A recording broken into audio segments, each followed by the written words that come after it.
The tabletop genre has been a namesake in gaming cultures in the 19th century. Games such as Kriegspiel pushed the genre into new heights with its strategy war themes, resulting in the first version of the tabletop strategy scenario. After about a century, these strategy games transitioned into the miniature war game Chainmail that was released in 1971.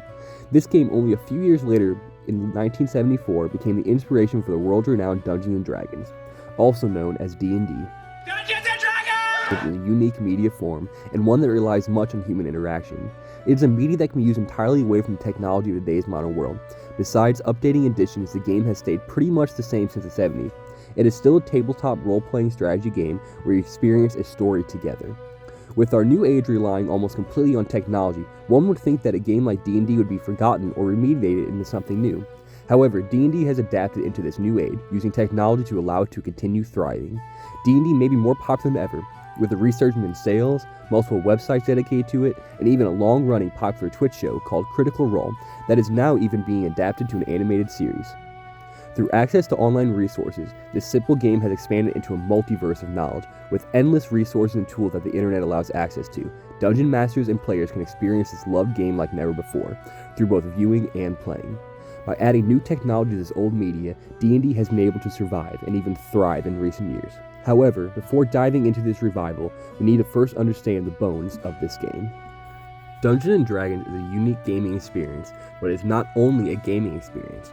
Dungeons & Dragons firstly is a group storytelling experience. One person runs and schedules the game, who is known as the Dungeon Master, or a DM. This person purchases required materials to run the game. This can include the rulebook, maps, and possibly a module or rundown of the campaign the group will be playing. This game is run on a dice rolling system, where you roll various dice to see if you are successful at something. Example would be you want to steal from that mean party member of yours that was rude at you for being a goblin. To get some revenge, you decide to steal something from them when they aren't looking. The DM would have you roll a 20-sided dice, and based on your player's skill plus the roll, this would judge if you were successful or not. If you roll that majestic 20, you take your poor friend for all they are worth. If you roll that dreaded 1, you may be caught in the act and need to explain your actions. The beautiful thing with this game is now you can experience the consequences of your actions with your friends. There are multiple types of rolls with this dice in the game, but this is the core understanding. What is interesting about D&D is that these rules are subject to change. The Dungeons & Dragons Player's Handbook outlines the openness of these rules according to its creators, Mike Mearls and Jeremy Crawford. One player, however, takes on the role of Dungeon Master, the game's lead storyteller and referee. The DM creates adventures for the characters who navigate its hazard and decide which paths to explore. Then the DM determines the results of the adventures, actions, and narrates what they experience. Because the DM can improvise to react to anything the players attempt, D&D is infinitely flexible, and each adventure can be exciting and unexpected. This statement from the creators clearly states that the game is constantly subject to change based on how your group wants to play. This is a collaborative storytelling experience at its heart. The rules are just there to give a basis and structure to the game system. This is what makes D&D special from most other games, is the uniqueness its individuality brings, the amount of choice the player is given. However, this simple, loved system of rolling dice had begun to fall off, and the game slowly lost its popularity in the early 2000s, until technology began to fuse with D&D. Dungeons & Dragons had begun to fall off in popularity within pop culture. Much of this was due to the simplicity of the game, and how little it attempted to adapt to the virtual world. However, a resurgence started in early 2015. The show Critical Role began broadcasting on Twitch, hosted by the popular voice actor Matt Mercer. This show, watched by millions of people, showed a new fun side of D&D. Hello everyone, and welcome to tonight's episode of Critical Role, where a bunch of us nerdy-ass voice actors sit around and play Dungeons & Dragons. Fans could watch these celebrities play this game they loved and were so passionate about. Everyone could be a part of this amazing storytelling experience that Mercer was creating. People could connect with these characters on a personal level, unlike most other media forms. These broadcasts can last up to 4 hours long and would never have worked on regular television space. However, it fit perfect in the Twitch streaming world. With this new popularity in the digital space, the creators of D&D and various websites worked to extend this physical game to the new media. Websites such as D&D Beyond teamed up with Critical Role to create a huge online database of access to game resources that never before were available. Another website, such as Roll20, was created to allow dungeon masters to create virtual maps for their players to experience and even roll virtually through an online character. Roll20 even allows users to create a free account and search for possible groups to play D&D online with. The website also allows an already made group to simply search for a DM to run their game.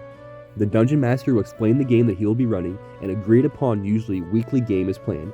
This sounds very reminiscent to the typical way Dungeons & Dragons has always been played, except now it can be completely done through the virtual space.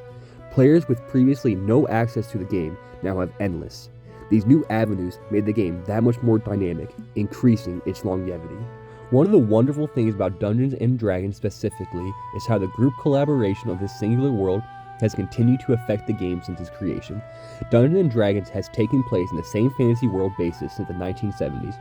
New settings have been added, creating a sort of multiverse, but the basis of this world has remained there. This basis has been constantly built upon by the D&D community. Wizards of the Coast, the creators of Dungeons & Dragons, have with each edition advanced their created fantasy setting. However, the players have also worked to advance the setting with their own ideas in mind. A popular form of this new advancement is through Critical Role. In this version of Matt Mercer's game, he has created his entirely own setting based on the bones of D&D. He has created his own items, classes, and even specialized rules. These new additions are now allowed to open access online for everyone to use. In the past, Mercer's ideas would have been contained within his own group, but now everyone can experience the fun. Dungeons & Dragons occupies an important place as one of the most popular and under-theorized realized fantasy worlds created, a stellar example of the modern fantastic in its discursive yet engineered mode. For the last 40 years, numerous authors, players, game masters, novelists, filmmakers, and many more have expanded this multiverse of D&D. Everyone can continue to add to the multiverse story of D&D. This used to be kept privately between personal games, but now, through the internet, these new adaptations can be used by others through a simple Google search. Websites such as D&D Wiki Homebrew allow users to access a never-ending archive of player-added content through all editions of Dungeons & Dragons. The internet has made tabletop role-playing games more accessible and creative than ever, but it may have started to take away from the personal group aspect. The introduction of the internet and new technology has pushed tabletop role-playing games to the next step. This transition to the virtual space has allowed this old game to continue to survive and even thrive in recent years. Just like Kriegspiel and Chainmail were adapted to become this new game genre, the internet has changed D&D and pushed it to survive in this technology world. Never before would players have endless access to resources and tools to expand their own games like they do now. In the past, dungeon masters would labor to draw their own maps, but now, with a quick Google search, beautiful ones can be found with ease. That loved home-created content that made your game feel special can now be spread with the world, making everyone's game just as unique. The internet will continue to expand this dynamically loved game, and I am excited for what is to come next for the genre.